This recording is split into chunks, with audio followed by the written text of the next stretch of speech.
Switzerland po yan, Switzerland.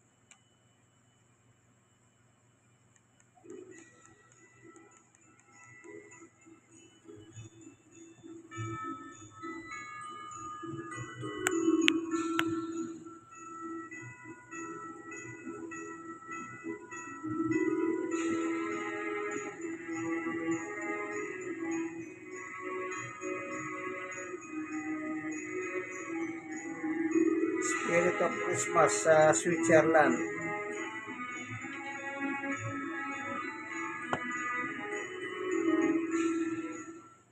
Ganda, di po ba?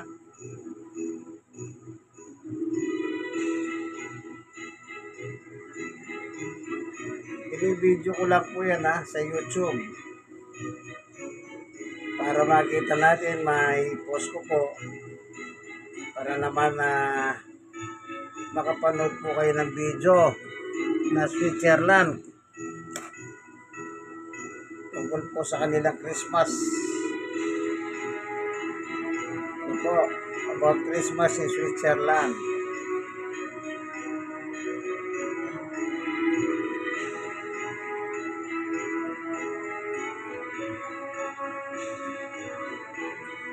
Snow po, snow oh.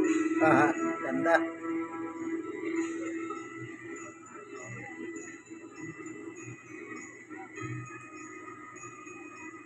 It's about Christmas.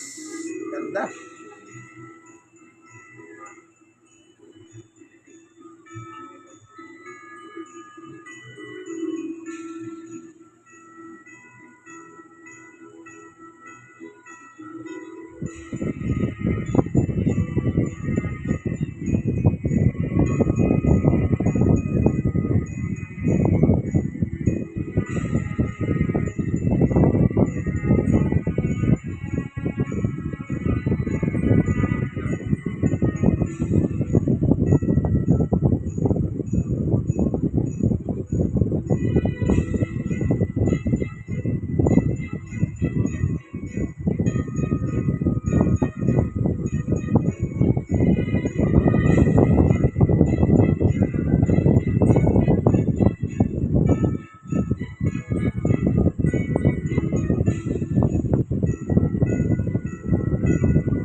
Switzerland.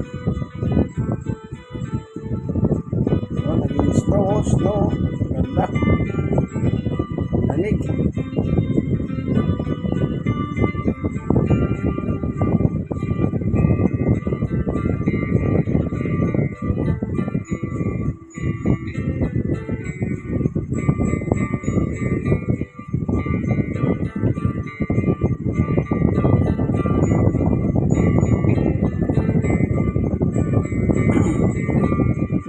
Tradisyon na po pagka magpapasko, nakakakita po tayong mga ganyan.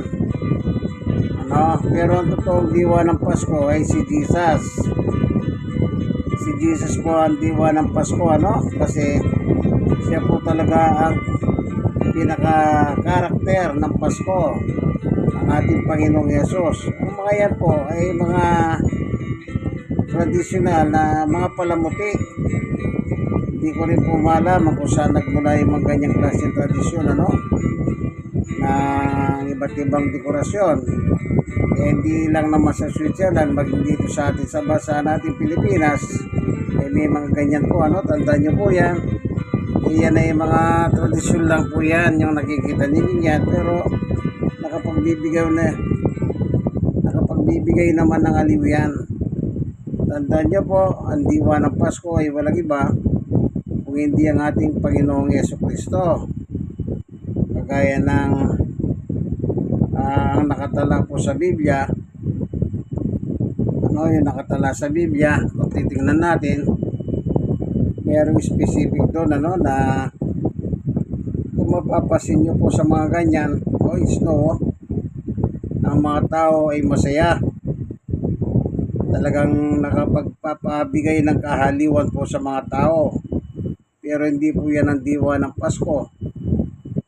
Po, kumbaga, meron kasing nakalagay sa Bible, bakit masaya ang tao.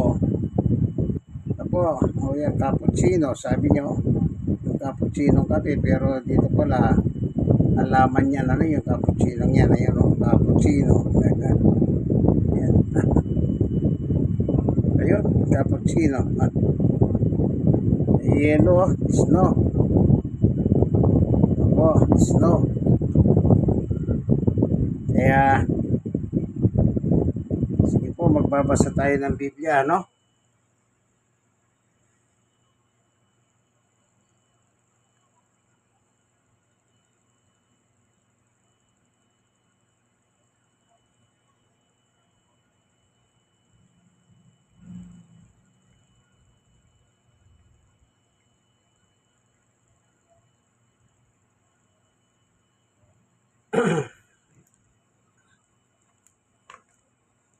Alam niyo bakit masaya po ang diwa ng Pasko? Unang-una, sinasabi ko po yun, nakikita natin yan, mga tradisyon lang po yan, ano? Yung mga dekorasyon o snow, whatever, na nakapagbibigay ng kasiyahan sa tao. Kasi po, dito po sa Biblia, ang sinabi po ni San Lucas, babasahin ko po anong sinabi ng anghel ng Panginoon nang pumunta siya doon sa mga pastol tupa. Ano po, babasahin ko para sa inyo. Ganito ang nakalagay sa San Lucas chapter 2 verse 8. Doon ay may mga pastol na nag-ahalaga sa parangat at nagbabantay ng kanilang mga tupa ng gabing iyon. At tumayo sa harapan nila ang isang anghel ng Panginoon at nagliwanag sa kapaligiran nila ang kalwalatian ng Panginoon. Gayon na lamang ang kanilang pagkatakot. Ngunit sinabi sa kanila ng anghel, huwag kayong matakot.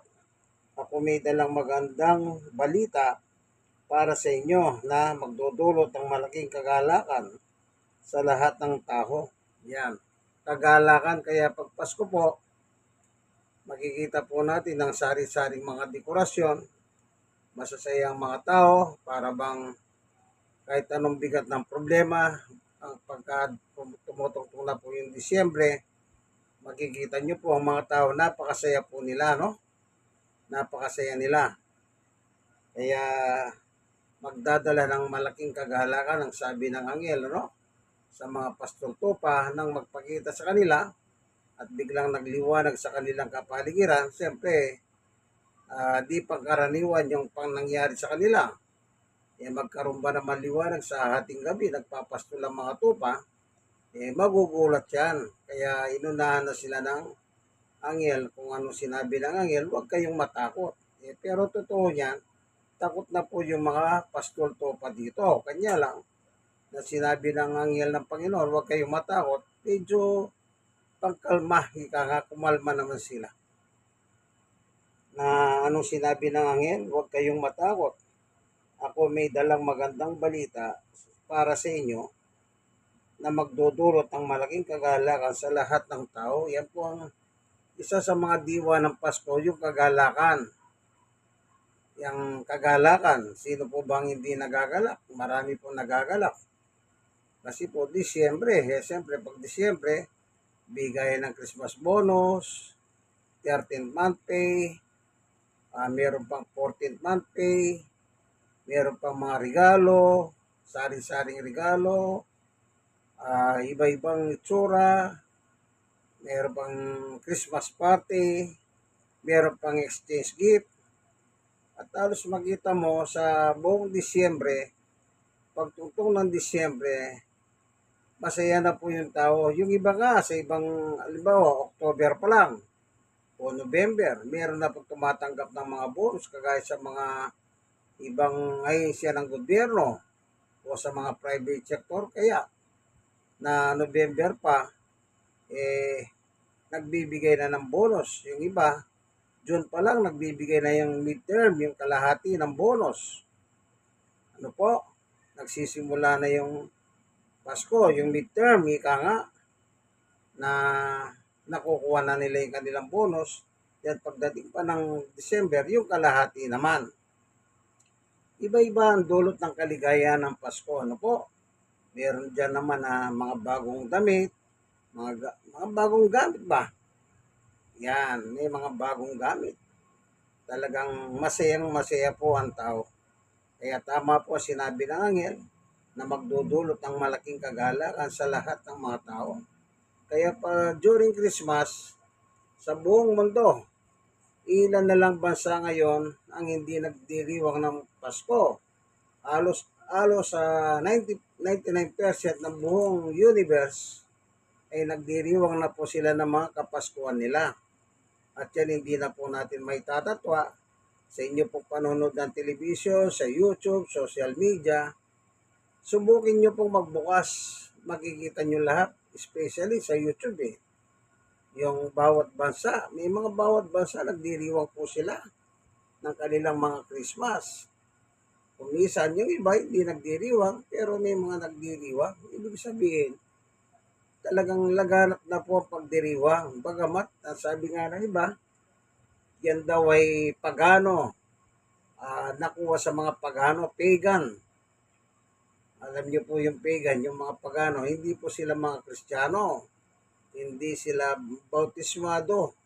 Pag sinabing pagano, o mga taong naniniwala sa maraming Diyos-Diyosan, kung tawagin po yan, ay mga pagano o pagan believers, ano? Pero ganun pa man, ang talagang sentro ng Christmas ay wala pong iba kundi ang ating Panginoong Yesukristo. Yung nakikita nyo pong iba't ibang palamuti, o kagaya niya, Switzerland yan, ano, ang binibideo natin yan, talagang nagyayero po sa Switzerland talaga. At yan ay, sa Switzerland yan, ika nga, umuulan ng snow, ano po, nakikita nyo naman siguro sa video, nag-i-snow, malamig, Pero ganun po man, masaya po ang mga tao. Ngayon, hindi po yan ang pinakadiwa ng Pasko, yung ganyan. Tandaan nyo, parte lamang ng tradisyon po ng mga tao yan. Ano po? Parte ng mga tradisyon. Ngayon, ang talagang diwa ng Pasko ay wala pong iba kundi ang ating Panginoong Yesukristo. O tuloy natin. Bakit sinabi ng bakit sinabi ng anghel ng Panginoon sa Pastol Topa na may dala akong malaking kagalakan? Ano po? Bakit sinabing may dala akong magandang balita na magdudulot ng malaking kagalakan sa lahat ng tao sa buong mundo? Ituloy natin. Isinilang sa inyo ngayon sa bayan ni David ang tagapagligtas, ang Kristong Panginoon. Yun. Ito pala ang dapat maging kagalakan ng bawat tao. Hindi po yung mga tradisyon. Sabi ko nga po sa inyo, parte ng tradisyon po yan kasi, halimbawa, sa buong mundo, bagamat marami pong nagsasabi, hindi po December 25 ang kapanganakan ng ating Panginoong Yesus. Marami nang umuula, maaaring Mayo o April, May, sabi nila. Yung iba naman sinasabi nila, September or October. Marami na pong naghahaka-haka. Alos magkakaiba po ang kanilang analisa nila, bagamat sila'y bumabasa ng Biblia, yung iba bumabasa ng kasaysayan. Ano po? Pero ibig sabihin, hindi po yun ang mahalaga. Halimbawa, April, May ba? Sige, sabihin na natin December naman yung iba. Sabihin mo ng September, October. Hindi po yun ang mahalaga, yung petsa. Ang mahalaga dyan, mayroon bang tagapagligtas na binigay ang Diyos, kagaya na sinasabi ng pastol tupa. Meron. Yun po yung nagbibigay ng malaking kagalakan sa mga tao. Ano? Ngayon, sa Biblia po, merong unang nagalak. Tingnan natin na dito sa chapter 1, verse 46-47, ito po ang kagalakan na nadama ni Santa Maria o Birhen Maria o Mama Mary kung tawagin nila sa verse 46 and 47. Sa Lucas chapter 1, verse 46 and 47. At sinabi ni Maria, ang puso ko'y nagpupuri sa Panginoon at sa aking espiritu'y nagagalak sa Diyos na aking tagapagligtas. So, kita nyo? Nasa sinapupunan pa lang niya si Lord Jesus na pinagbubuntis niya pa lang. Anong sabi ni Santa Maria? Nagagalak siya. O kumbaga sabi nga ng Pastol Tupa, ng anghel sa Pastol Tupa, may dala akong malaking kagalakan. So, nagalak po yung mga Pastol Tupa nang makita po nila literal si Jesus nang magpunta po sila sa Bethlehem at nakita po nilang nakahiga po sa pasabsaban si Jesus kasama po yung kanyang nanay na si Maria at yung kanyang foster father na si Jose. Word of the word, sabi nakalagay doon sa karatula sa Switzerland. Ano po? Nakita po nila at sinamba nila si Jesus at nagandog pa sila ng ginto, mira at kamangyang. Yung tatlong Magi bahala na kayo nung tawag nyo doon, magi, yung iba naman, tatlo dawari. Hindi na, basta meron tatlong nagpakita, may dala pong ginto at sumamba sa baby Jesus.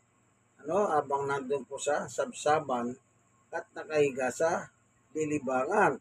Yung pong lilibangan na yon, yung pong kinakainan ng mga hayop sa wikang Kapampangan, lilibangan ang tawag namin doon. Po, ewan ko po sa inyo, sa iba't ibang lingwahe ninyo, nasa inyo po yan, kung basta doon sa pinagkakainan.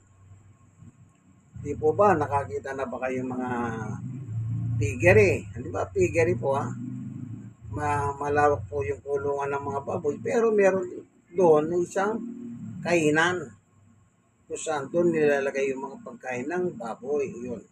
Ang tawag po doon, lilibangan sa Kapampangan. So, nagalak po si Maria. Nasa sinapupunan pa lang niya si Jesus na kanyang tagapagligtas. At anong sabi po ni Santa Maria? Babasahin natin muli sa 46 at 47. At sinabi ni Maria, ang puso ko'y nagpupuri sa Panginoon. Sa 47, at ang aking espiritu'y nagagalak sa Diyos na aking tagapagligtas. Amen. Sino bang hindi nangangailangan ng tagapagligtas? Lahat po tayo nangangailangan, kaibigan. Bilang mga tao, kailangan natin yan kasi nga po, ang kasaysayan, lahat po tayo nagkasala. So, kailangan natin pare-pareho ang tagapagligtas. Sino ba ang tagapagligtas ng Biblia? Wala pong iba kundi si Jesus. So, ibinigay ng Diyos ang kanyang anak. Kung tawagin po nila yan, unang Pasko. Ito, tingnan natin bagamat yung iba po hindi naniniwala sa Pasko, di po natin sila problema na nila yan. Sa 1:3-16, kung tawagin po ito na po yung pinakapuso ng Biblia. Anong nakalagay? Sapagkat dahil na lamang ang pag-ibig ng Diyos sa sangkatauhan, tayo po yung sangkatauhan, minahal tayo ng Diyos, kaya't ibinigay niya ang kanyang kaisisang anak na si Jesus upang sino man sumampalataya sa kanya ay hindi mapahamak sa impyerno, kundi magkaroon ng buhay na walang hanggan. 7. Isinugo ng Diyos ang kanyang anak na si Jesus, hindi upang hatulan ng parusa ang sangkatauhan ng mga tao, kundi upang iligtas ito sa pamamagitan niya. Yun. The purpose is, bakit meron tayong Pasko? Kasi gusto tayong iligtas ng Panginoon Diyos. Kasi nga po, ang katotohanan na yan, nagkasala po tayo. Tatandaan nyo po yan, nagkasala tayo sa Diyos. Hindi naman natin pwedeng bayaran ng utang natin sa Diyos. So anong ginawa ng Diyos? Siya na rin po ang gumawa ng paraan para mapatawad tayo sa ating kasalanan. Kanya lang, kailangan lang po ay ang pananampalataya sa ating Panginoong Yesu-Kristo. Sapagkat yun po nakasulat, John 3:16, gayon na lang ang pag-ibig ng Diyos sa sangkatauhan, kaya binigay kanyang bugtong na anak na si Jesus. Po, bugtong na anak si Jesus, na sino man sumampalataya sa kanya ay hindi mapahamak sa apoy ng impyerno, kundi magkaroon ng buhay na walang hanggan sa piling ng Diyos sa langit. Yan po ang pinakadiwa ng Pasko, yung pananampalataya natin sa kanya. Ano po? Sige po, hanggang dito na lamang ang ating munting video. Ito po ang inyong kaibigan kay Jesus, Brother Manny Bautista. Sa po ako senior citizen, 60 po. Magamat hindi niyo po ako nakikita, kasi nga po, pinipicture natin itong video sa Switzerland. Hello po, good evening. Yan, nakikita nyo na ako, no? Sana po meron kayong natutunan, napakaganda na magandang balita na meron po tayong tagapagligtas na nagbibigay ng malaking kagalakan. Okay? Nanonood po tayo sa YouTube ng Switzerland. God bless us all po. Bye-bye!